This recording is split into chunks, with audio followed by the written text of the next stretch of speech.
Welcome into a new edition of the Fight HQ podcast. Of course, I am Jason Floyd. That is a fighter, Pete Rogers Jr. here to break down UFC Vegas 77. Of course, goes down tomorrow there inside the UFC Apex in Las Vegas, Nevada. Of course, we come off last week where, Pete, we didn't have just one, not two, not three, but four fights ended under a minute. Yeah, absolutely wild card last week. Hit some awesome dogs, crazy fast finishes, and super high scoring for GPPs. So it was an exciting tournament type of fight card. And, it was a really good one. Like, I enjoyed it. I was able to watch it and thoroughly enjoyed watching it. It was a good, solid card. Yeah, I mean, the place I went out and watched the fights, one of my big takeaways was how interested people were in Bo Nickel. And, of course, Bo goes out there and does what he does. I mean, I'm checking it. And, by the way, congratulations to Texas Advo 1991 taking down the Fight HQ contest last week with 769 points. My guy Pete gets 702 points and still's not even in the money. Yeah, man, I really thought I had it. And I was looking at my lineup. I'm like, oh, yeah, I got some good high scores. But, Robbie Lawler came through, the underdog in the women's fight. I forget what her name was, but she came through. Denise Gomez, you called it on the show last week. We got to give you roses. Well, you made that call last week, and I tell you, as I was kind of adjusting my lineups, I was like, man, I was like, I should ride my guy Pete, but I did not. But yeah, man, nice call on that one last week. Thank you. Yeah, I mean, all in all, it was a good card. I can't believe Dan Hooker came back and won that fight against Jalen Turner. I mean, that was just outlandish. He took so much damage, head kicked, nearly finished, broken orbital, broken arm. Dude, the snap of that head kick. Yeah. I mean, like, that's one of those things. And look, me and you have been in this fight game for a long time, and we've heard that sound in fights. Mm-hmm. Usually when you hear that sound, it's night-night. Oh, yeah, exactly. I mean, it's crazy, too, because, like, everybody was high on Jalen Turner, including myself. And, I was just like, maybe we see Jalen Turner get knocked out or finished, because you remember him stepping up on short notice against Vicente Luque, but obviously that was at welterweight. But you know what I mean? It seemed like Turner hit a new stride. It's just styles make fights, man. And that's why it's always so compelling each and every week whenever you have fights at the highest level of the sport, because on any given day, upsets happen, and it's really not that crazy when you're talking about mixed martial arts. Of course, we're going to be breaking down this fight card here. Me and Pete were talking a little bit right before the show, talking about kind of some fights and game theory for this week. And obviously, you got a ton of fights. I mean, the main event's going to be kind of an interesting one. I'm going to get to a ton of that in terms of it. But I do think there's a couple fights on this card. The McKinney fight, I think, is a fight that is going to be a priority fight on both sides. I mean, we all know the upside Terrance McKinney has, but man, it's kind of tough to go against that Sarah Longo team with Nazim there. But I think there's other ones. Like, I'll give you a high one that I think is probably a fight I'm going to prioritize. It's going to be the Evan Elder and Valdez fight. Takedown upside, Alex Munoz, even though he hasn't fought in 2 years, but that is the clear path to him winning that fight. So, that's going to be kind of generally how I'm looking at building my lineups for tomorrow. Yeah, I mean, I love some volatile matchups. That 8,200, 8,000 fight is always going to be a priority for me. The main event is hard to get away from when you have 5 rounds. And then some, like you mentioned, volatile fights between Nazim and Terrance McKinney. I also like a couple underdogs, but I definitely think I want to see where ownership plays out and where I can get some leverage on the field, because I'm liking some calls that I'm not too sure that the public agrees with me on. Of course, we've got our contest over there on DraftKings. The link to that contest is in the show notes, whether you're watching us here on YouTube or if you're listening to us on the podcast channels. We appreciate everyone checking out the show. Of course, great way to show your support for the show is subscribing to the channel here on YouTube. Hit that thumbs up, leave a comment. Of course, you can also subscribe to the show over on the podcast platforms. We got our Discord channel as well, totally free. A great conversation we have in there. And of course, if you want to send us a super chat, we'll get you your super chat questions as they do come in. But Pete, let's get right into it. The main event, a big matchup here at women's 135 pounds. Of course, we all know that title being vacated. By the way, if you've not heard, the light heavyweight title is now vacated as Jamal Hill ruptures his Achilles while playing basketball last weekend in Las Vegas with other fighters. No. He's vacated the title, so we'll see what's going to happen there. So right now we got 2 UFC titles that are vacant. So, but this one I think is going to play very much into where maybe we see what they do with Juliana Pena. And of course, that'll be Holly Holm taking on Mayra Bueno Silva. Silva is a plus 145 betting underdog, minus 170 for Holly Holm. Holly, 8,600 on DK, 20 on FanDuel, and Silva, she's 7,600 on DK and $16 on FanDuel, Pete.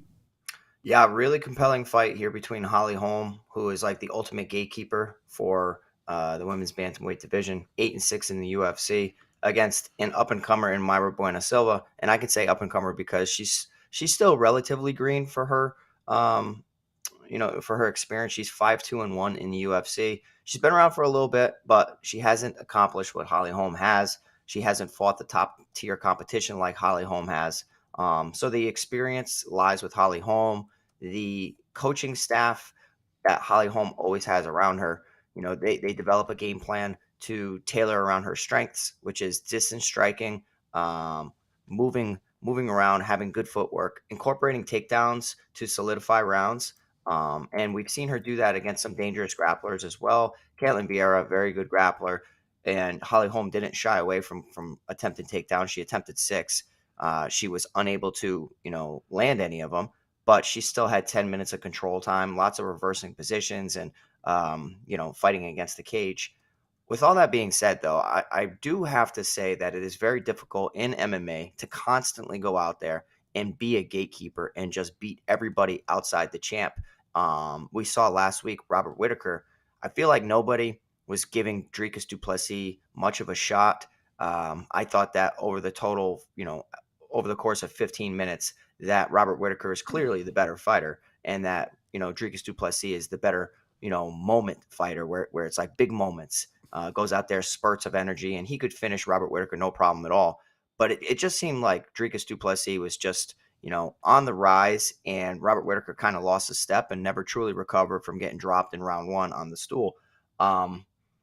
The reason I'm bringing that fight up is because I feel like we could actually see like a changing of the guard a little bit. I don't think that Mayra Bueno Silva is going to become a champion necessarily, but I think she's super, super dangerous, unlike some of Holly Holm's previous opponents. Like Yana Santos, don't consider her dangerous. Ketlen Vieira, don't consider her dangerous.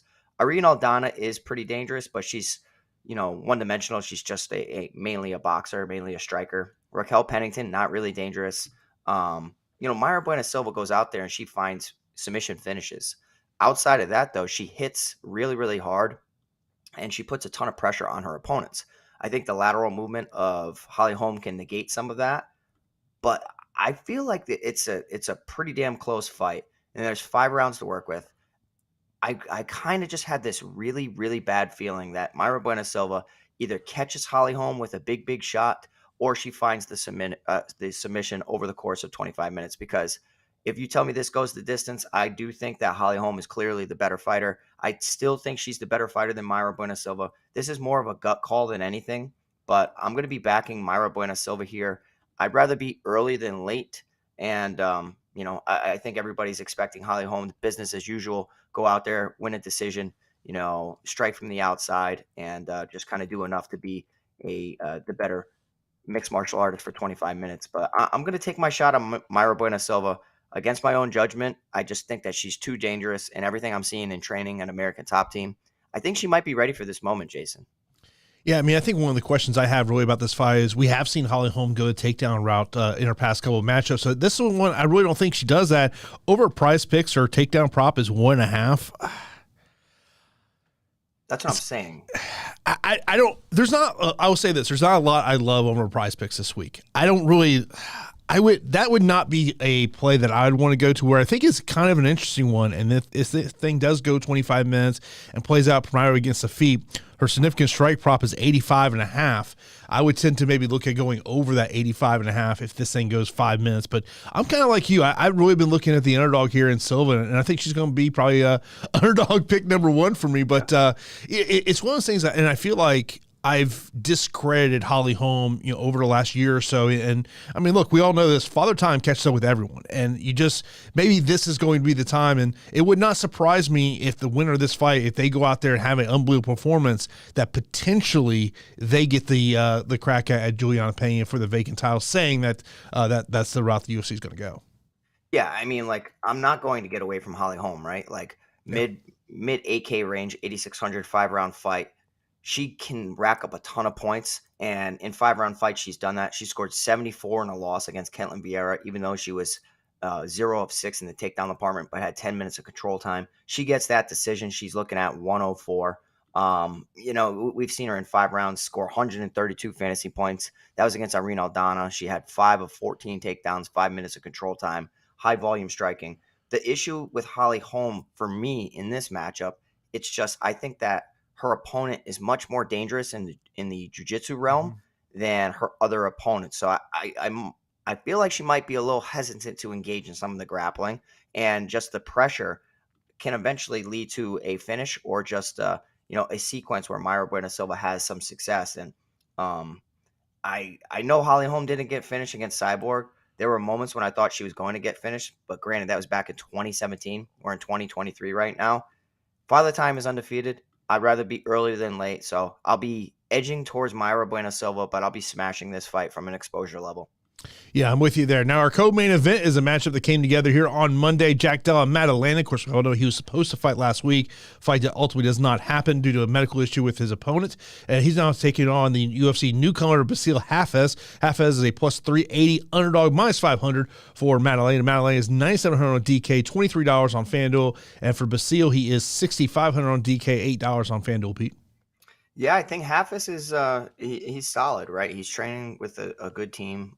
He's been incorporating some training up at the Onyx, Team Onyx with Gaethje and the Usman brothers and all of that. But he's predominantly a grappler on paper. He throws heavy strikes, and sometimes those heavy strikes drop his opponents. He's coming off a TKO finish. In other fights, though, I have seen his power on display. He's got a big right hand, and he kind of clubs and subs his opponents or hurts them en route to, getting on top and riding them out for the remainder of the round. The issue here is that he's going up against Jack Della Maddalena, who I think is one of the hottest fighters inside the UFC. 4 finishes in a row: Pete Rodriguez, Hamazan Ameev, Danny Roberts, and Randy Brown. I hold Randy Brown and Hamazan Ameev to a much higher standard than I do Bassil Hafez. Doesn't mean he can't win this fight with a big overhand or a big shot. I do think that stylistically, the best path to beat Jack Della Maddalena is just wrestle early and wrestle often. A lot easier said than done. Would have loved to see the gut check against Sean Brady and see how Jack Della Maddalena handled a grappler of that caliber. I don't think that Bassil Hafez is on the same level as Sean Brady at all. And I do know that Jack Della Maddalena has been working extensively with Craig Jones to up his jiu-jitsu and up his grappling. So I know he's going to be more than ready. The one thing that I have a concern with is back-to-back weight cuts for Jack Della Maddalena.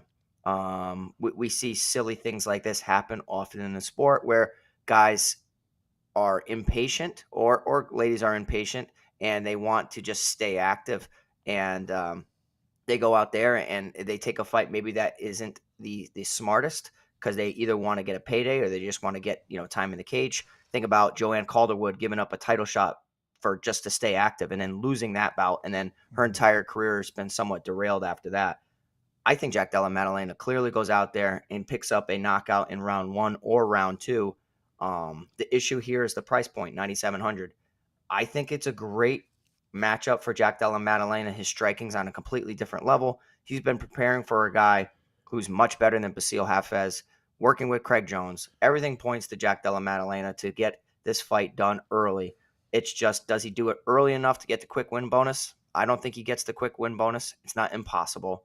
I think that he gets a round 1 finish, possibly a round 2, because Bassil is somewhat dangerous. He's not a bum at all. He's very, very good. This is just a horrible step up in competition. It's an opportunity for Bassil Hafez to get into the UFC. So I'll be playing plenty of Jack Della Maddalena, but obviously at that price point, I can pivot to other places and other 9,000 options to build a stronger lineup.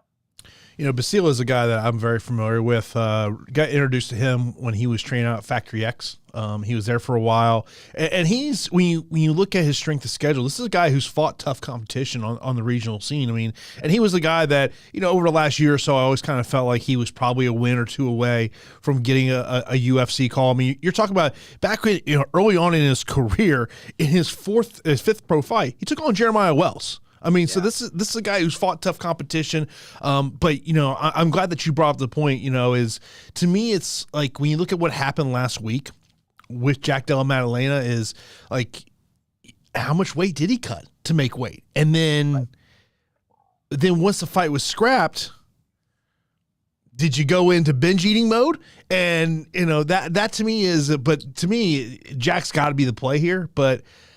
I'm going to take some stabs at Bassil Hafez if he can maybe weather an early storm from Jack Della Maddalena. Yeah, I'm single-digit exposure to Bassil Hafez, but like it's sometimes certain cards you can have a fighter who in a loss does enough to get you to that optimal score. I bring it up, and I've been bringing it up for months and months and months. Stephen Kozlow, a long time ago against Cameron Simon, in a loss, racked up enough takedowns and enough control time, even though he did lose. It allowed me to get to such a unique score that nobody else had it. Could Bassil do that? I think it's going to be really, really hard against Jack Della Maddalena, but it's not impossible. So I'll keep him probably 2%, 3%. But yeah, I'm expecting Jack Della Maddalena to roll here. Yeah, you look over at Prize Picks, Jack Della Maddalena, 30.5 significant strikes. His fight time is 4.5 minutes, and his fantasy score is 120.5. I mean, I can see the path to getting past 120.5, but likely going to need a first-round victory there. Once again, not a lot that I love on Prize Picks this week. Yeah, and that's rare because Jason finds that value for you guys there's over on Prize Picks, but like he's not going to recommend something that he's not confident in. So it's like. It makes sense to me, everything that you're saying in regards to Prize Picks. There was one prop over at Prize Picks that I like, but the number's gone up, and we'll talk about that fight later. That doesn't really necessarily make me love that number anymore. Let's move over. Next, our matchup will be the 8,200 and 8,000 fight, Pete's favorite fight of the week. That'll be Prado taking on Azaitar. Prado is a minus 115 betting favorite, minus 105 for Azaitar. Prado's 8,200 on DK, $16 on FanDuel, and for Azaitar, he's 8,000 on DK and $15 on FanDuel, Pete. I'm struggling with this fight, and it's the salary that I struggle with, and then we have two volatile options, so I'm really going to struggle. So you have Ottman Azaitar, who had 2 first-round TKO finishes over Timu Pakalan and Kama Worthy, then paired up against Matt Frivola, went out there, looked to be wild as he always is, but got caught with a left hook mid-exchange, and when he was finishing round 1.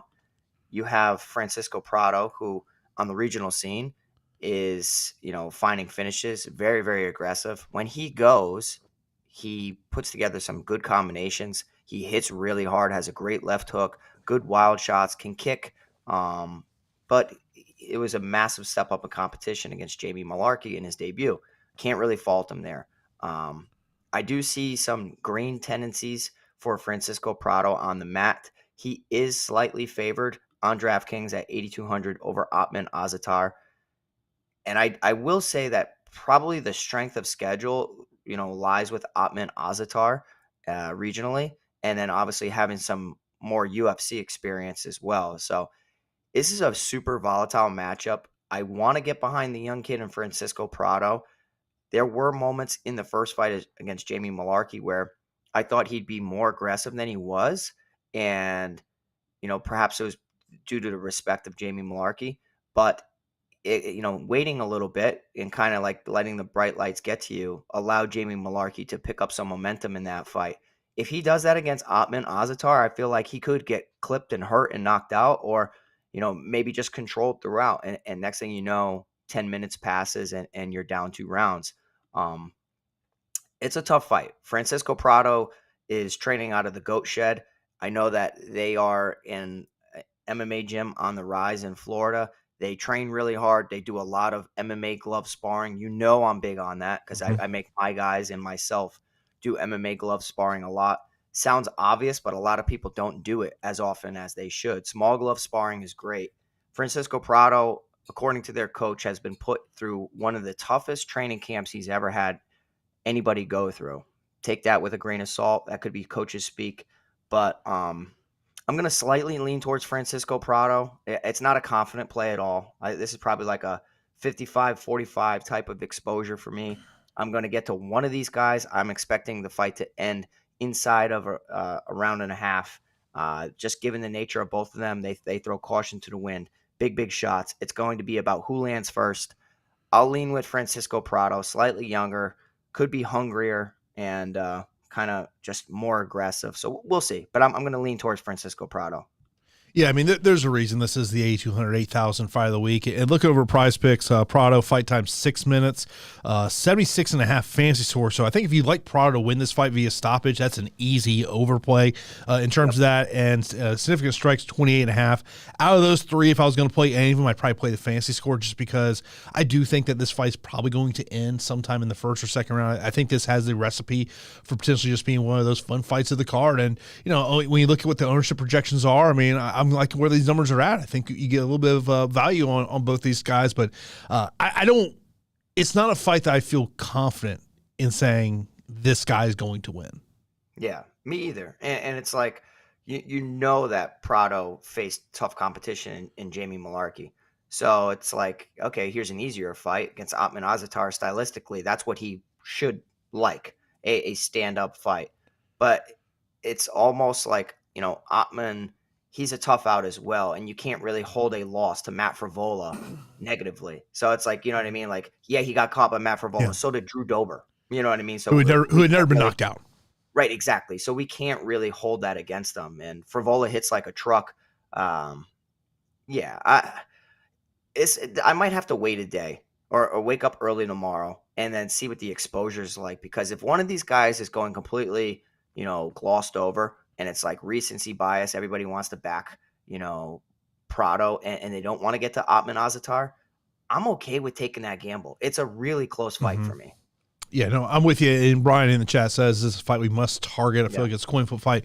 I think it's got to be. It's a fringe priority fight for me, just because of. But it's a fight that I don't feel confident either way. I mean, I think either one of these guys. I mean, I slightly do lean Prado, but if I'm looking, but to me that'll probably be more of to see where ownership is when we get to lock time there tomorrow. Next up, we got a matchup that was initially supposed to be the co-main event, but got moved down on the fight card. Junyong Park taking on Albert Duraev. Duraev a plus 135 underdog, minus 160 for Park. Park 8,500 DK, $17 on FanDuel. Duraev 7,700 DK and $12 on FanDuel. Pete. Yeah, another fight that I'm struggling a little bit with. And, Junyong Park's a tough out. He can box really well. He can grapple offensively decently well. He can even defend takedowns at a decent rate. He defended 21 takedowns against Eric Anders, who, muscles a lot of takedown attempts, doesn't really have the best technique as far as wrestling is considered, but it's still stuffing 21 takedowns is a tough task. Junyong Park has solid boxing, definitely better 15-minute gas tank in this matchup against Albert Duraev. Duraev probably has the higher first-round finish rate, though. I have to tell you, I know he hasn't done it in the UFC yet, but regionally, even on Dana White's Contender Series, when he goes, he's tough to stop. Like, he has a great blast double. He has great top control. He will wrist ride. He will start trapping arms. He will hit you with ground and pound, setting up chokes. The technique on some of his chokes is not the best, but what he does is he suffocates you with some really, really pressure style of grappling and ground and pound. Debuting against Roman Kopylov, hurt in that matchup, landed only 1 of 9 takedown attempts, had 5 minutes of control time, not the best accuracy.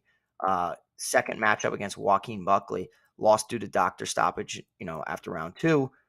He attempted 9 takedowns, only had 2 that were successful, only 1.5 minutes of control time. And then most recently against Chidi Njokuani, I thought this could have been a breakout spot for him. I know that his striking is lackadaisical at times, but if you've been following Chidi Njokuani's career, you can take Chidi down, you can, ragdoll him and get him out of there, through ground and pound, through submissions. And that just wasn't the case. Like, we saw Albert Duraev land 2 of 3 takedowns, had 4 minutes of control time, didn't get him out of there. So I'm kind of scratching my head. Is like, did I overestimate what Albert Duraev's ceiling was inside the UFC? He looked great on the Contender Series, but now he's going up against a guy in Junyong Park who will be his equal in most of these categories. I think that he's going to take down Junyong Park round 1, have his way, possibly finishing him. But as the fight goes on, I think that Junyong Park's clearly going to work his way back in. He can actually reverse position, stuff takedowns, and make this into a competitive kickboxing fight as well. So I really want to pick Albert Duraev here, sitting there at 7,700. He's a dog that's kind of, I'll use your word, he's fringe worthy for me. So he's a part of my underdog player pool, but I'm not going to be confident enough and say that he's going to get that win. So I'm going to be leaning towards Junyong Park to pick up a decision over Albert Duraev. And you look over at Prize Picks, that fight time on this one, 14 3/4 for Park, 77.5 fantasy score for Park, and 44.5 significant strikes for Park. Look, I don't really love playing these 14 3/4 fight times in a 15-minute fight, but I feel like if you want to go with this one, that to me would be an overplay in terms of, and I'm actually kind of surprised how much ownership this fight's getting. Yeah, I don't get it. I think it's got to be incorrect because if it is correct, I just don't understand it. Like, there's somebody that we're going to get to that's priced below that I absolutely love, and I'm going to be all about as far as exposure is concerned. And I can't wait to see if you agree with me or not. And I know what the fight is, and we're going to get into it. Chelsea Chandler taking on Norma Dumont. Chandler a plus 120 betting underdog, minus 144. Norma Dumont 8,400 on DK, $17 on FanDuel. Chandler 7,800 on DK, $14 on FanDuel. Of course, she made a little bit of news this week, kind of talking about look, it's not a new rumor about Ronda coming back to the UFC, folks. I'm telling you, this rumor has been out there for about 2 months now. Really? See, I don't like Ronda Rousey, so I haven't been paying attention to anything, but I don't think that she'll come back. Maybe she will. Life gets stale for some of these top athletes, especially when you're super competitive. Perhaps she wants to go there, come back, and, capture another belt now that the GOAT and Amanda Nunes is gone. But, I don't know. But I'm interested in this fight between Norma Dumont and Chelsea Chandler. We got Norma Dumont here, who is a surprisingly tough out against most people within this division. She's 5-2, dropped her debut to Megan Anderson, who is a massive woman within the featherweight division. Hit her with a beautiful straight right hand into a couple of shots on the ground. First round finish, short notice. That's okay. After that, Norma Dumont's kind of picked up, some steam within this featherweight division. 3 fights in a row, 3 wins over Ashley Evans-Smith, Felicia Spencer, split decision, and Aspen Ladd. If you hear those names, Aspen Ladd and Felicia Spencer, 4 years ago, you're thinking wow, these are some huge wins. Norma Dumont might be challenging for the title, and she very well could. I think that this division's wide open, but there's limited participants within this division. Losing a split decision to Macy Chasson, okay, big frame fighter, similar frame to Megan Anderson, incorporated the takedown a lot to win rounds against Norma Dumont. And then most recently picked up 2 victories over Danielle Wolf, super one-dimensional, just a striker, and then Carol Hosa, who she arguably lost to. Or it was a close fight up until the end when Norma Dumont got dropped and was just getting controlled on the cage. She only scored 63 fantasy points. I love Norma Dumont. I really do. I like her. She's a fighter I like to get behind. I think that she's marketable. She's a pretty girl who can fight really well. But I think that she might be outgunned here against Chelsea Chandler. When Chelsea was making her debut, I was kind of tough on her because I'm such a technical guy that when I see people making technical mistakes, it bothers me as a coach. But her aggressiveness overshadows her technical deficiencies. She's huge for this division. She is a true featherweight. I don't think that Norma Dumont really is. I know she's fought at featherweight, but I feel like she could make bantamweight if she absolutely needed to. I think it's kind of just more of a comfort thing. I think Chelsea Chandler is going to be extremely strong in the clinch, going to put Norma Dumont against the cage, Dumont makes some mistakes where she keeps her lead hand super low. And as a coach, we've already seen Dumont get hurt and rocked numerous times. She was rocked and knocked out against Megan Anderson, dropped against Carol Hossa, hurt at other times as well. And Chelsea Chandler's got a big lead hook. She's a southpaw. I think that she's going to hurt Norma Dumont, pick up at least one knockdown en route to a decisive victory or finishing Norma Dumont. So my underdog of the week is going to be Chelsea Chandler. I understand it's a massive step up of competition going against Yulia Stoliarenko to now fighting Norma Dumont, who is 5-2 in the UFC. But they're both Brazilian Jiu-Jitsu brown belts. Chelsea Chandler training under that Nick Diaz army. I just think that she's got that dog in her where she at 7,800 is going to fight, and she's really, really mean. I think she's going to test that chin on Norma Dumont early and often, and I think she's the dog shot of the week that I'm going to stick behind.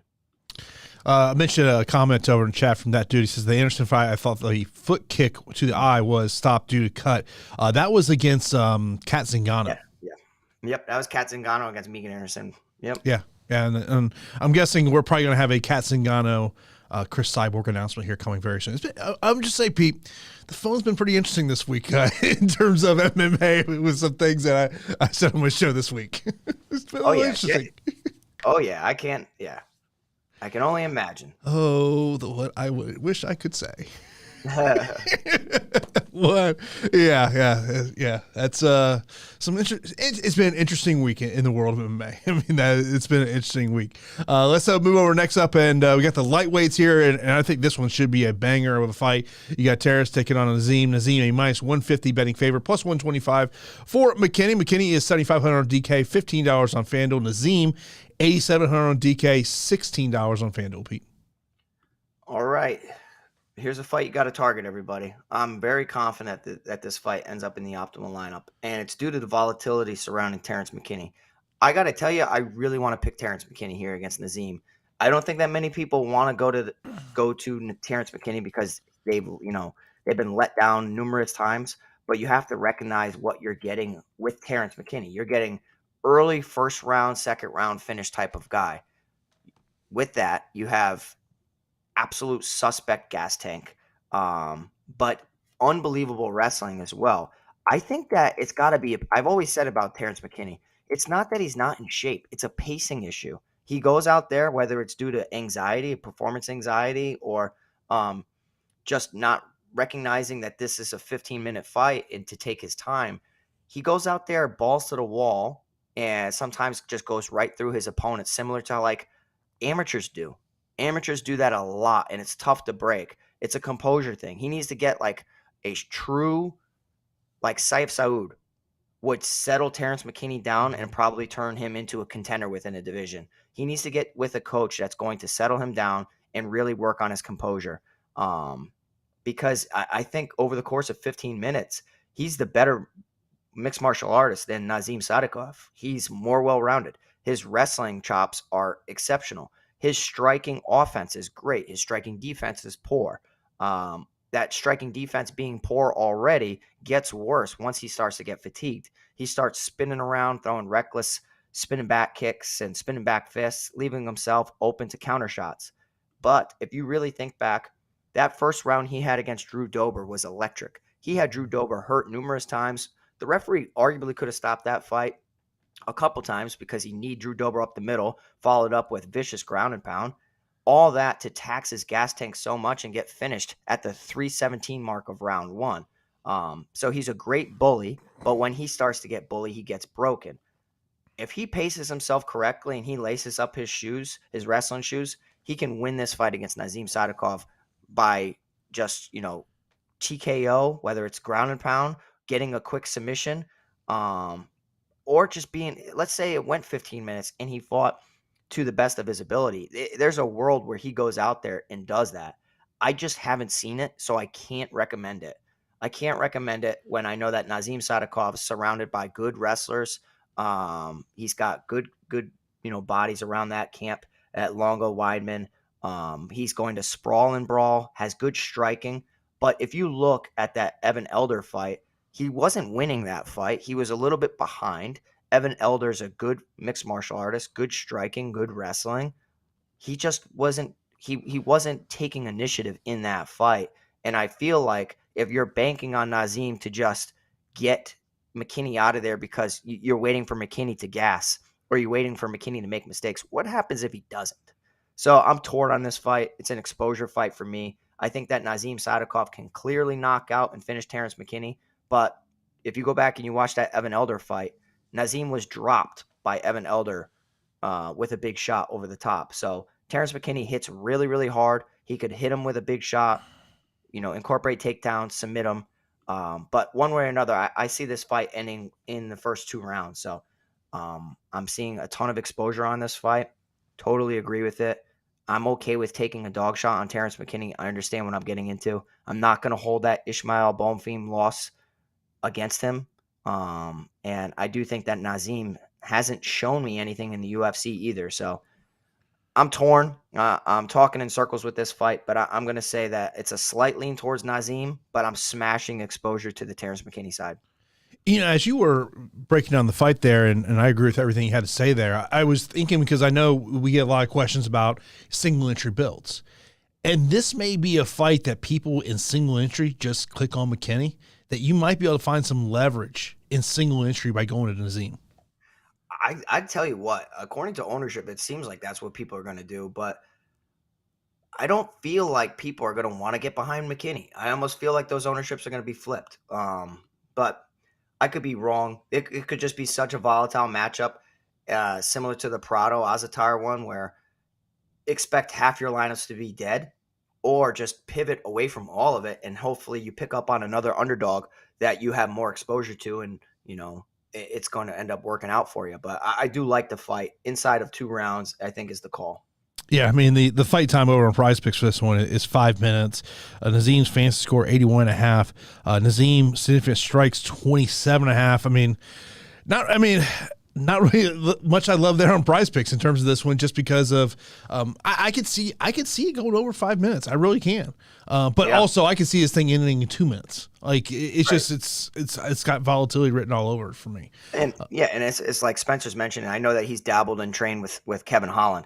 I don't know how to take that. You know what I mean? Like I don't know how to take that, as far as like, he's a bigger body. Kevin Holland ain't the smartest fighter at all. His fight IQ is pretty low, just because he's going out there to be an entertainer. So I don't know how to take that. But like my point was, you want to get behind a strategist. Like, say, like if Greg Jackson or Saif Saud had a hold of Terrance McKinney, mm-hmm. he would reach his potential. You know what I'm saying? Yeah. We were actually talking about Kevin Holland on a podcast this week, and we were saying, what do you think if he calls Dana has him in his phone in his big mouth? Ooh, I think he has to. He probably does. He has to. That'd be great. Yeah. I mean, he's Kevin will fight anybody anytime. I mean, Michael Chiesa was probably sitting there last week going, "Hey man, we got a fight scheduled in 3 weeks. Why are you trying to get on this card?" Yeah, exactly. And that's kind of like if Jack Della Maddalena accepted a fight at a higher weight class than welterweight instead of accepting a short notice against Kevin Holland. I think that could have ruffled some feathers within the division and made everybody be like, well, what the heck? Is he picking and choosing? So maybe it was a statement thing, like, no, I just want to fight welterweights only at 170. And that's why Della Maddalena chose to cut weight twice. Yeah, and also a lot of that, I think, goes into the matchup that you're going to get there. Let's move over to our next matchup. You got Melsik taking on Tucker. Tucker is a plus 135 betting underdog, minus 160 for Melsik. Melsik 9,200 on DK, $17 on FanDuel, and Tucker is 7,000 on DK, $13 on FanDuel. Yeah, help me out, Jason. I mean, there are very close fights on this card, so I can make the case for a lot of underdogs. Chelsea Chandler's the one underdog that I'm actually like putting my stamp on. Mayra Bueno Silva I'm leaning towards. Tucker Lutz is one of those guys that I have circled, and he's fringe worthy. Do I trust him? No, not necessarily, because he went out there and got finished against Daniel Pineda, who has a wealth of experience, is super dangerous in the submission grappling department. Mm-hmm.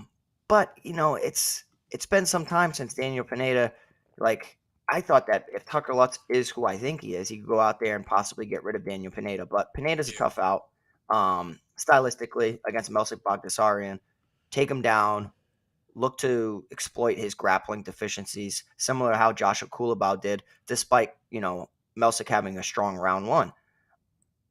I don't like the price tag on Melsik. So I think that's why I can see getting behind Tucker Lutz. But just because I don't like the price tag doesn't mean I don't think he's going to win. I think that, we've seen him pick up nice finishes in the past. Colin Anglin, he picked up a second round finish. But Colin Anglin was content to strike with him, and that was okay. Bruno Souza is a striker that was okay with striking him, and he scored 60 points. He was unable to finish him. It was a competitive fight. He defended 4 takedowns. But I just don't trust Tucker Lutz to go out there and say, let's wrestle. I think it's going to be a 15-minute fight. In periods, he could try to look to wrestle. He attempted 4 takedowns in his debut, landed 3 of them. Attempted to take down Pat Sabatini one time and was successful. And then against Daniel Pineda, went 0-4 in the takedown department. I don't think that he's going to attempt more than 4 takedowns, and I don't think that he's going to have significant success. So the better minute winner, in my opinion, is going to be Melsik Baghdasaryan, but I think that Tucker Lutz is a fantastic underdog. I can see why people want to be a little bit more aggressive towards the underdog. Significant price disparity, $7,000 for Tucker Lutz, where Melsik Baghdasaryan's $9,200.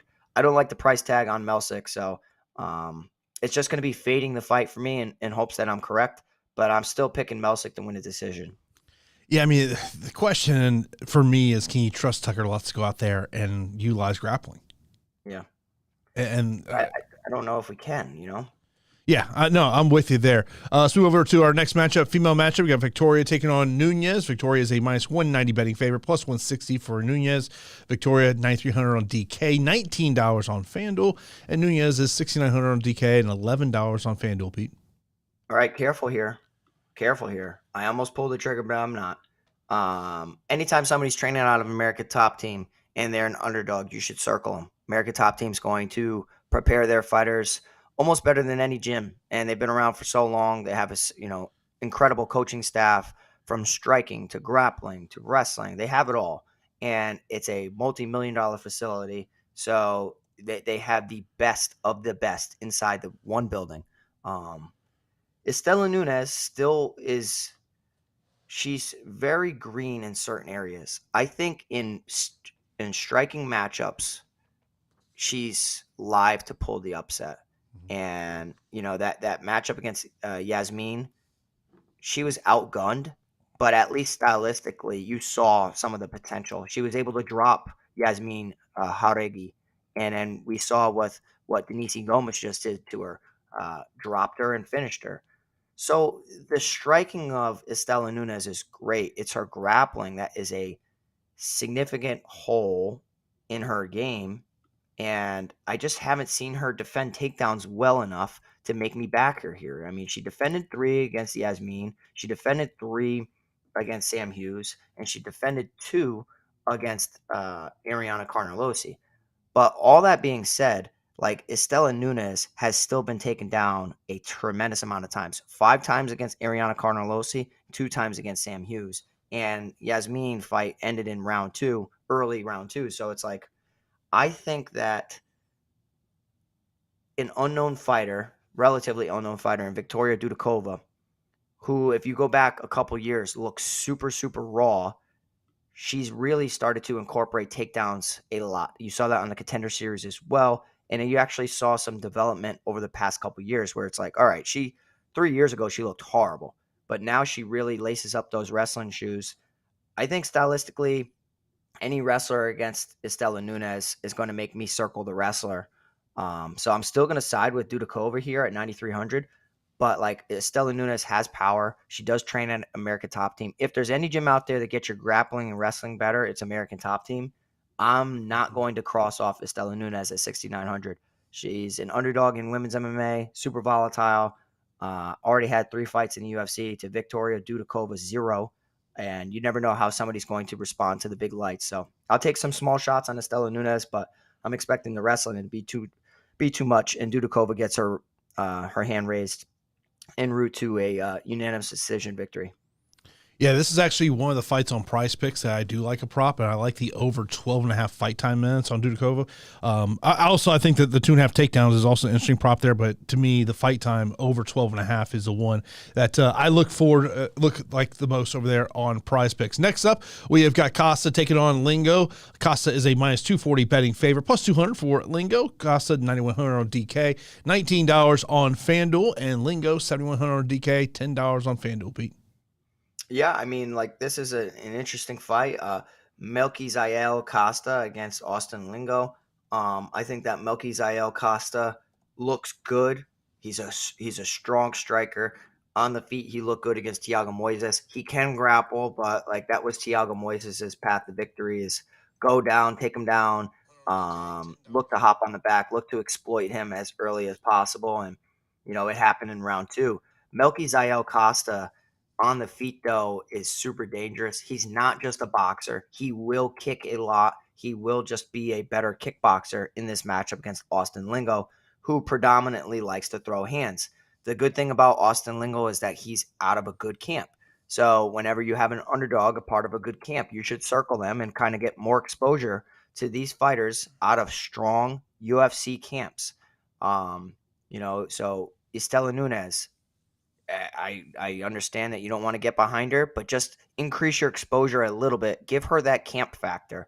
Same thing for Austin Lingo. Give him that camp factor where you know that the camp and coaching staff, they're going to come up with a game plan. They're going to watch film, and they're going to be more prepared than anybody. And they have been a part of the big show for a while. So Austin Lingo at 7,100 is probably going to be everybody's value play this week, where that's their complete long shot, their dart under that 7,500 range. I'm okay with it. I just feel like he's going to be a step behind in a lot of the sequences. Austin Lingo, not a takedown guy, can defend takedowns. I think this is going to be a 15-minute kickboxing fight. Melquizael Costa will be the better striker, in my opinion. He'll target the body and the legs a little bit better than Austin Lingo, who is just mainly, chopping at the head, throwing good body shots, but he won't go to the legs at all. So I'm going to be going with Melquizael Costa to win a 15-minute striking contest. Will he hurt Austin Lingo? Sure, that could happen.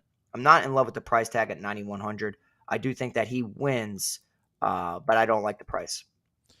Yeah, I don't love the price tag on this one either. And Austin Lingo's a guy I really don't like to get to in DFS. And, over at Prize Picks, I will say I do like the over fight time on Costa, which is 12.5.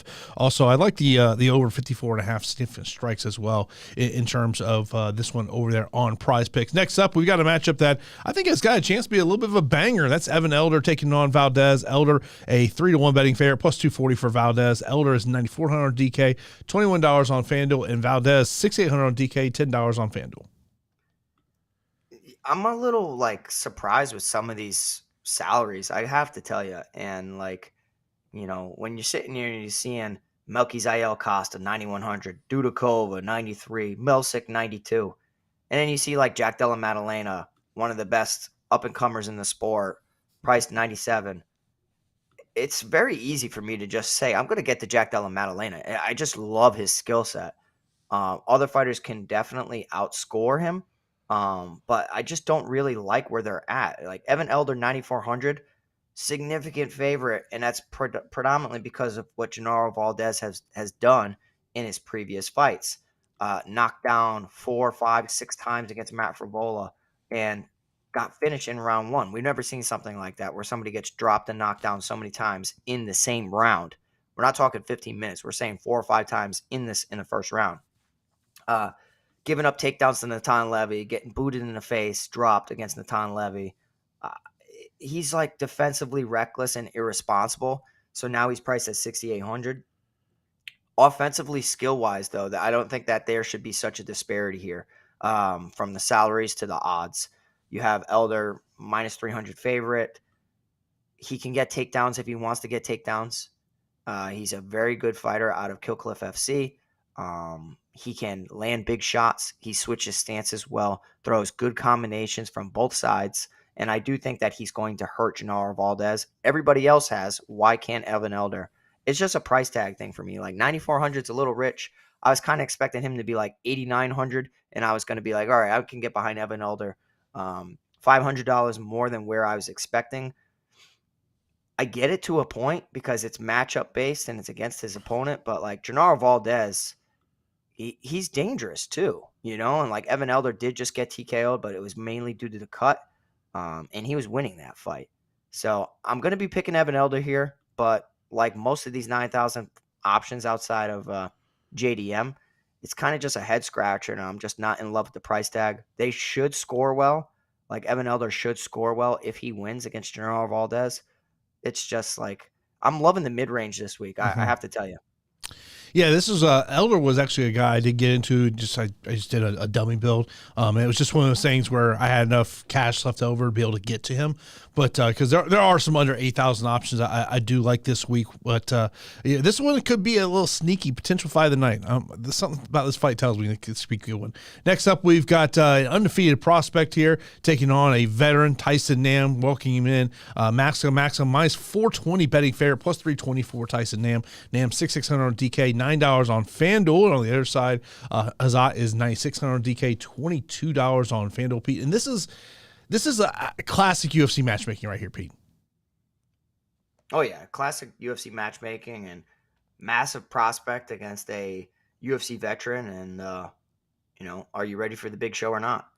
And I do think that Tyson Nam he's dangerous in any fight.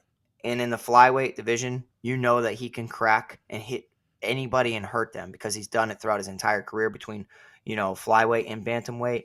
He has a massive right hand. I remember when Eduardo Dantas was one of my favorite fighters in Bellator and took a fight outside the promotion to stay active, and Tyson Nam ended up finishing him. And I'm like, who the hell is Tyson Nam? Because Eduardo Dantas was, held in such high regard, in my opinion. And you saw what Tyson Nam can do even back in 2022 against a dangerous fighter in Ode Osborne. You make a mistake, you stand in front of him, he throws that missile right hand, he'll knock you out. Jerome Rivera wasn't UFC ready, and he knocked him out in the second round. Zaruk Adashev, he knocked him out in the first round. So, he's dangerous. In his previous matchup against Bruno Silva, he was hurt on the feet and then strangled for the first time in his career. So, I understand the odds here. Azat Maxim is an undefeated prospect who offensively wrestles so well. Like, I love watching him wrestle. His wrestling is really, really high. Tyson Nam, for the most part of his career, is able to defend takedowns and sprawl and brawl. It's just his volume is low, and if he doesn't land that big right hand, he's most likely not winning the fight. So he has a puncher's chance. Everybody on this card has a puncher's chance, but Tyson Nam has a larger chance than most, especially for this division. I think that Azat Maxim's speed in everything is just could be way too much for Tyson Nam. The speed of the wrestling and the grappling, the speed on the hands. I can see Maxim finishing him by hitting with a big shot en route to a submission, or just, one way or another, just being too much for him and outworking him. So I really like Maxim here. I like the price tag at nine. Well, I can't say I like the price tag. I wish he was cheaper, but I understand the price tag at 9,600. Let's see if the kid's ready. I think he is ready for this opportunity. And like I said, I think the speed's going to be the difference maker here. So give me Maxim at 9,600. I'll take a couple shots on the 6,600 price tag on Tyson Nam. But like, say this goes 15 minutes, Tyson Nam probably not breaking 20 points. Tyson Nam's always been a favorite of mine just because of going back all those years and kind of what he had to go through with the whole issues when he beat Dantas and the legal situation that he was involved with Bellator. So, but I mean, look, if I'm looking at making a punt play, Tyson Nam would be a punt play just because if Tyson Nam's going to win, it's going to be via knockout.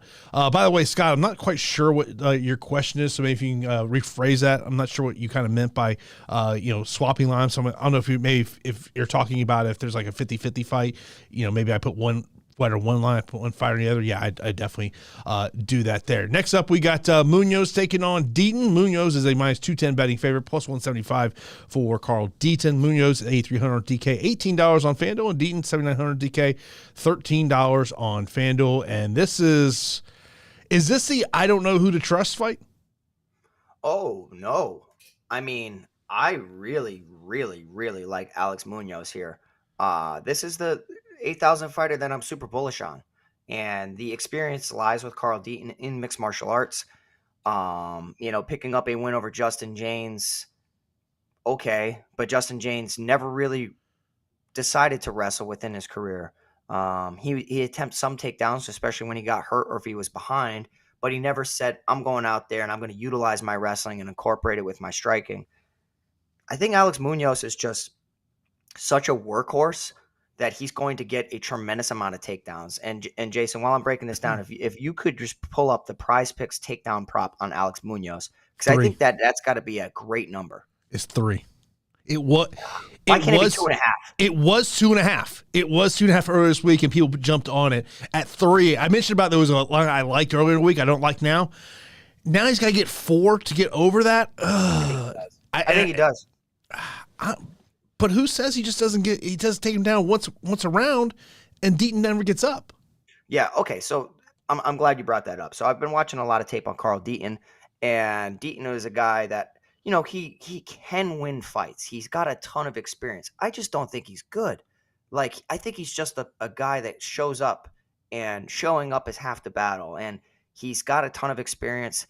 He is a step behind in striking a lot. He's not aggressive enough. He doesn't go out there and push the pace and say, I'm winning this fight. I'm going to knock you out. He just competes. He does whatever his opponent does. He matches. He tries to go tit for tat. I don't see any killer instinct in Carl Deaton. I see him struggle to defend takedowns against several fighters on the regional scene.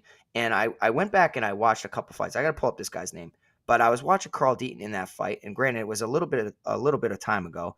But when I saw him, I think it was a guy's named Jonas. Yes, Jonas Flock. Similar game plan to what Alex Munoz is going to do to him. Took him down so many times. I believe I counted 6, 7 takedowns, maybe even 8 in that matchup. And what happened was Carl Deaton would work back to his feet. And then Jonas Flock would just constantly go back to the wrestling. Carl Deaton would counter and attempt his own takedowns.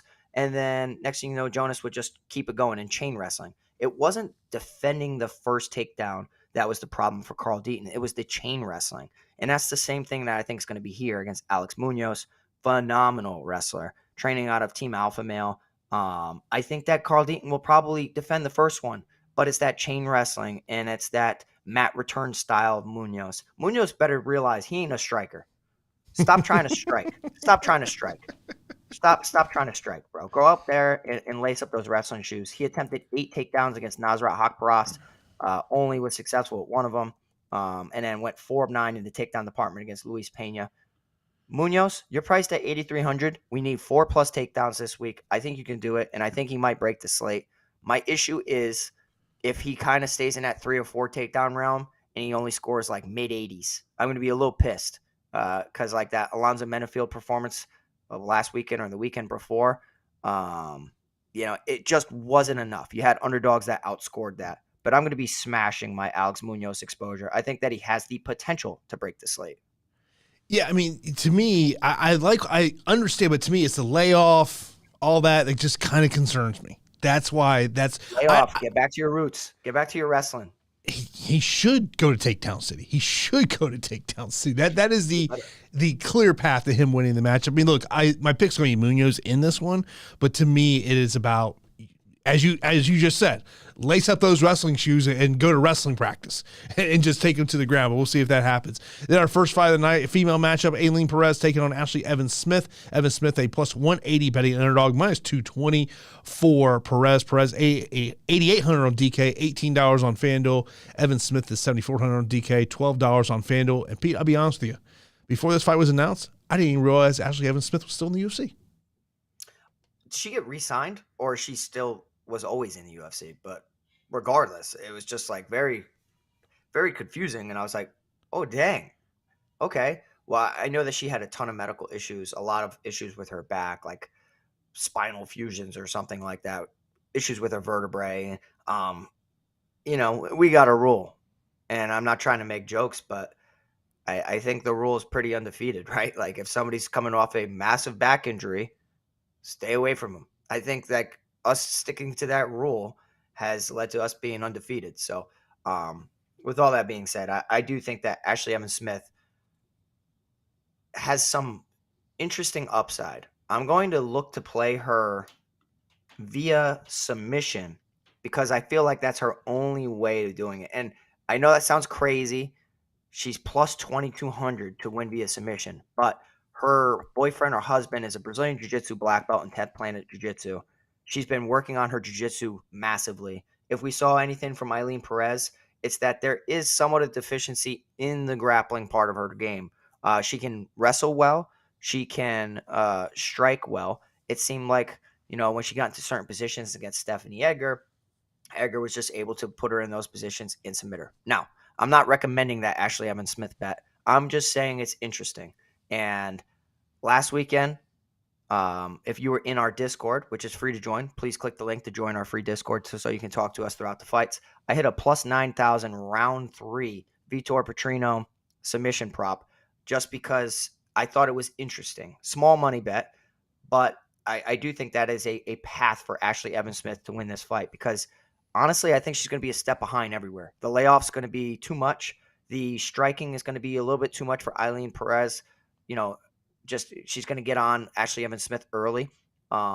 She can wrestle offensively and put Ashley Evans Smith in poor positions. So I think the way for her to Hail Mary herself out of bad stuff is finding a submission and testing that submission defense that Eileen Perez kind of struggles in. I think that Perez picks up a decision here. I think that her training a part of MMA Masters is a great move for her. And I think that she's going to be ready. I don't like the price tag at 8,800, but with the layoff and all of that, it makes sense to me. I'll be picking Eileen Perez to win here at 8,800, and I like her to win via decision. And that is not a bad play at all. It sits at plus 160.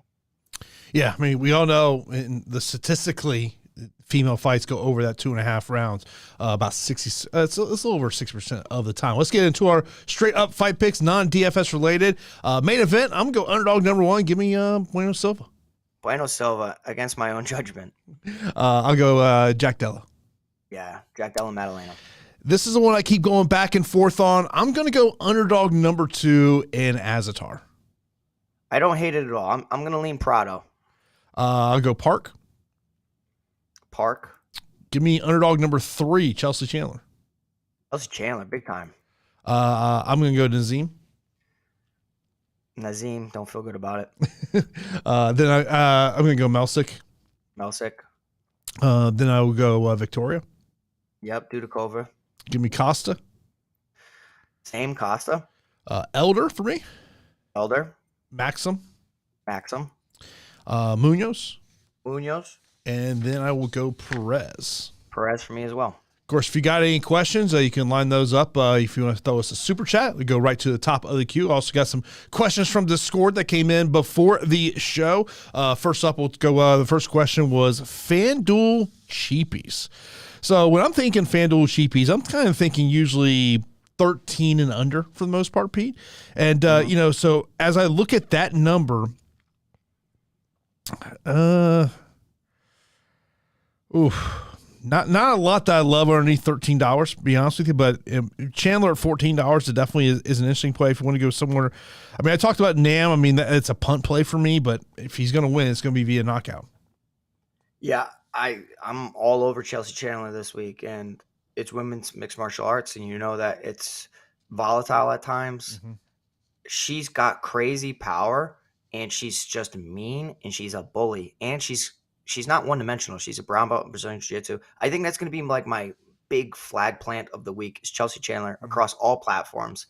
Smash the exposure to her. I feel like I've watched enough film where I'm confident that she's going to hurt Norma Dumont. Best value plays under 8K on DraftKings, Pete. Yeah, Chandler, Bueno Silva. Then it gets interesting. Then it gets really interesting. I think that it's like McKinney / Lutz, one of those guys. But I don't feel comfortable with either one of them. You know, if you said including the 8,000, and I think that Azaitar could be a strong play because it's a close fight. Favorite core plays. I'm going to go somebody in the 5-round fight. Mm-hmm. So it's going to be a little bit more exposure to Bueno Silva, Chelsea Chandler, Jack Della Maddalena. Yeah, I mean the next one is about favorite inside distance fights. I think Maddalena and Bassil is a fight that I would kind of look at as a high probability of going in there. And by the way, Samuel, appreciate your super chat as always, man. I appreciate when you throw those super chats our way. And yeah, if you're in or to score, Pete dropped a little nugget. Pete didn't even tell me. Well, we talked about it. I know, I didn't. I forgot. We talked about it weeks ago. And then I'm sitting there having a cold beverage, and I was like, oh, let me text Pete. Yeah, I'm sorry. I've been working so much, and then I got an email, and I've been going back and forth. So what we're doing is we're just going to make some merch for everybody, a part of the community. If you guys are going to want a t-shirt or a hoodie, what we're going to do is we're going to have an online store, and it's going to have like a 2 or 3 week period where you can go on there, order it, and that's how we're going to go through these merch purchases. And I'm excited to see what they look like. As soon as they give me the mock-up, I'll post it in our community, and then I'll post the link, and we can get going. And I can't wait to start wearing some of the Fight HQ attire. Other fights that I look at as a favorite inside the distance: Prado, Azaitar, Nazim, McKinney, Elder Valdez. I love it. I mean, he's if you just right then and there, not say you have to get exposure to all of those, but if you said like 1 to 2 of those fights Jason just recommended, if you were out using a crunching device, I think that sets you up for a great lineup. Yeah, no doubt about it. Next one was Jason's special play first fight of the night takes. I will have very limited exposure on the first fight of the night. Yeah, I mean, it's just like the issue, right, is that Ashley Evans Smith hasn't been knocked out in the UFC. Outside the UFC, she was knocked out really, really quickly. I think it was as an amateur. So could it happen? Yes, but we've seen her go up against other fighters that haven't been able to do it. One of them being Norma Dumont. So I think losing a decision makes much more sense. Favorite MVP and high upside value plays. In terms of MVP, like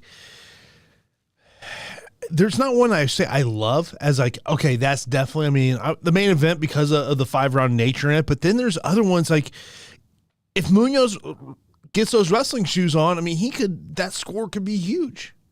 Yeah, I mean, it all comes down to, do you want a safe score part of that MVP, or do you want could be 120, could be 16. You know what I mean? Like, if you want to take that gamble, then you go with somebody in the mid 8,000 range or something like that in a close competitive fight. Like a Terrance McKinney in an MVP spot can give you everything, or he could give you nothing. Yeah. Or you could just be smart and just get to more like high end Jack Della Maddalena in the MVP. It's a lot, but at least you're getting points in that position.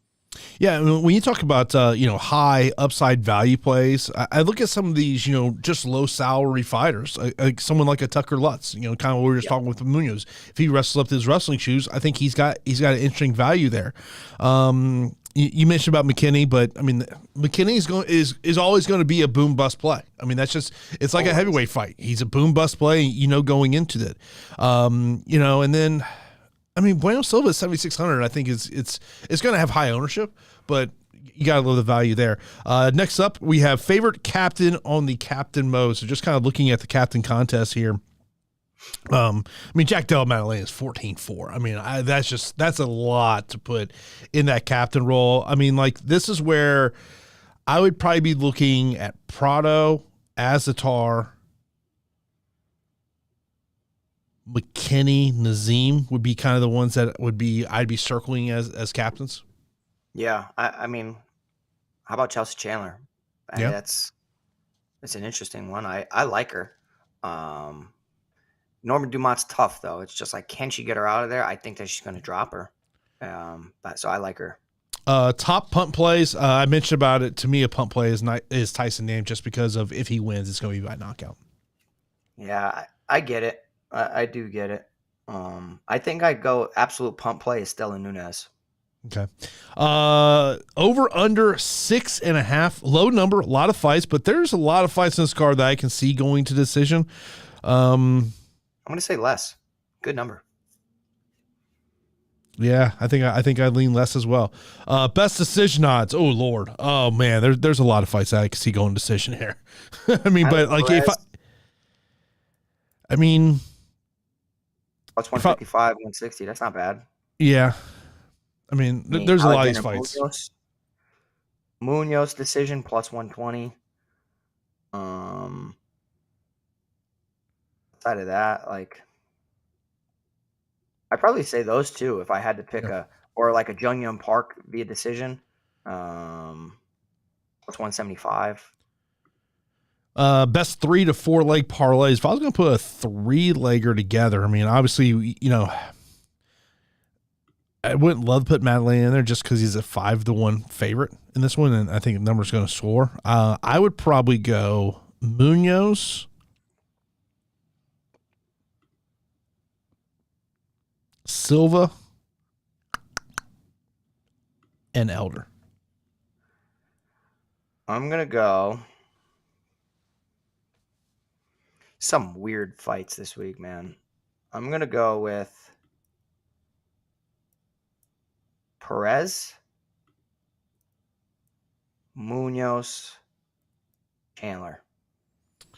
And our final question is, we're going to wrap up the show here, comes from Tristan. He says, rank the 9K options, highest leverage plays, and who has the best takedown upside. So you look at your 9,000 options this week: Costa, Melsik, Viktoriya, Elder, Maxim, and Maddalena. Takedown upside. It's easy for me. It's Maxim 1, Dudakova 2, Elder 3. Forget everybody else. Mm-hmm. Yeah, I mean the problem with Maddalena to me is just it's getting there, Now, I mean, I think it just, and I think it depends on how many 7,000 options you're going to put in your lineup to get to Maddalena. That to me is the question mark. Yeah. The ranking I just did was just for takedown upside. It's just Maxim 1, Dudakova 2, Elder 3 for takedowns. Yeah, I wanted to pull up ownership projections to see who's got the leverage in terms of those. I mean, I think that a lot of people are going to be getting to Maddalena. So, look, in last week, Bo Nickel was in the optimal lineup, but he also went out there and won in 38 seconds, I think it was. That was ridiculous. Dude. That was absolutely ridiculous. Fake the shot, lead right hook. It was gorgeous. He's one of those guys, and I love the fact that he is saying, I'm taking my time. He's not trying to rush things. His fights haven't been over a couple minutes. I mean, it's like it's a gift and a curse at the same point. Like, what happens if he's in minute 15 in an MMA fight, Yeah, I mean, Melsik is the guy. I think if you're looking to get some leverage in the 9,000 options, that's probably where you're going to have to go. Costa, I think, is another one. Yeah. Because I'll tell you, before we lost the fight this week, the Harris-Parisian fight, I was like thinking, oh man, that might have been a fight we'd have to get to. But well. Oh, 100%. I was liking Walt Harris. I just don't think that Parisian's good. Yeah. But also, Walt Harris doesn't look good half the time when he gets taken down. So it was like super volatile. Yeah. It was going to be a total boom bust. But, of course, for people who did not see, Walt Harris did reveal that his last USADA drug test, that he did pop for a banned substance. So we'll see what happens with that one. Also, if you're not seeing the PFLs getting into the USADA business, should be interesting. Yeah, it's not good when you have your first fight card of the year and 10 guys fail a drug test. Not good for business. Dude. Who cares what USADA says? Did you see that? Did you see that crap last Saturday? Oh God. When Dana starts creating his own narrative, like, no one said that you said F USADA. Everyone, it's like, dude, you're on video. Like, everyone transcribed it correctly. You said no one cares about USADA. I'm like,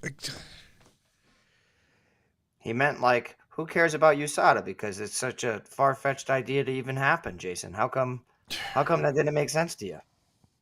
I don't know if you saw the end of this week's Ultimate Fighter where No. it's so I'm not. It's all out there. They've had 7 fights. Team Chandler 7 wins. Team McGregor 0. So after the latest loss, Conor comes up to Dana White, one of the executive producers of Tough, and goes, "Hey, so if my guy doesn't win next, am I done?" Oh, dang.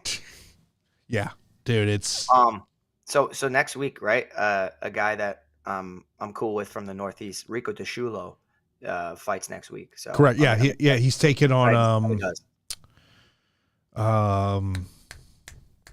oh, I can't think of the guy's name. He's out of the lab. It's Rico against. I'm excited to see how he does, though. Hunter Azure. It's a tough. Hunter's good. Yeah. So I think that, I can't wait to see it because Rico throws bombs. Yeah, I'm very familiar with Rico over the years, and of course he's been up part of those Bellator shows up there at the Mohegan a lot, and obviously getting another chance here inside the UFC. But that is going to do it for this episode of the Fight HQ podcast. Of course, be sure to give us a thumbs up. What's that, Pete? Chelsea Chandler in Norma Dumont's face like crazy. Yeah. Oh, dang. Come on, Chelsea Chandler. Talking all that mess in the media. That's probably why. You know what the other thing that stuck out to me about that is? What? Noticeable size difference. That's what I'm saying. Huge. Norma Dumont looks like pissed off. So they had something out. Oh, they're still after the face off. Oh, they're flipping each other off right in the face. I'm gonna send it to you. It's on MMA Junkie. Boy, it's on brand for Team Diaz. It's on brand. Oh yeah. It's on brand. It seems like Norma Dumont really pissed. I'm telling you, smash exposure to this sneaky fight. I'm going Chandler, but you could have woken up a beast here in Dumont, which is not good. Yeah, you never know, but that is going to do it for us. Of course, so be sure to smash that thumbs up button. If you're not subscribed to the channel, be sure to do that as well. Of course, so you can also check out the show on the podcast platforms as well. So that's going to do it for this episode of the Fight HQ podcast. We'll be back here next week to get you ready for UFC Vegas 78, I guess it is. I don't know either, bro. Who's headlining it? No clue. I don't know either. I know the pay-per-view is at the end of the month with Gaethje and Poirier, but yeah, I could not tell you what next week's card is. Could not. I don't know. Actually, no, it's Aspinall headlining it. My boy, and I didn't know. I want to say it's him and Tybura. Do I want to say? I believe that's over. Actually, I think that's in London. Actually, where the hell have I been? Because it's. What I know happened it's to that crazy knee injury that he had against. Oh wow, you're right. It is Aspinall and Tybura. Yeah, it's over. It's a lot of fights. Yeah, it's over in London. Oh, this is a good card, Jason. Oh, that's a good card. Do you see the fights? Yeah, I'm looking at the fight card right now. That's a really solid card. Because they got to sell tickets. Yeah. Huh. Accountability. Who would have ever thought? Yeah, dude, right now there is 15 fights booked for this card. Yeah, that's what I'm saying. It's a holy moly. I know we said we were getting out of here, but look at these fights. So we got Aspinall Tybura, McCann Stolyarenko, Herbert Farazian, Murphy Kulabau, Nathaniel Wood, my boy, Andre Feely, Andre Muniz, Paul Craig. That's a jiu-jitsu delight. I can't wait to see that. Some guy, Mark Jacasey against Joel Alvarez, Caitlin Vieira, Penny Kianzad, Brian Barberena, Makhmud Muradov. Holy moly. I'm excited. About time. Look, all you got to do is look at a fight card, and you know whether it's in the Apex or they actually have to sell tickets. Yeah, it's very clear. It is true. Well, very clear. Lots of fights next week. Good fights this weekend. Good luck to everybody. Thank you guys for joining us. We appreciate it. Before you head out, hit that like button. Get us over 100 likes. Each and every like is truly appreciated. If you can subscribe to the channel, please help us get to 1,000 subscribers. Join the community in our free Discord that's linked below. And good luck this weekend. Let's win some money. And we will talk to you next week right here on the Fight HQ podcast.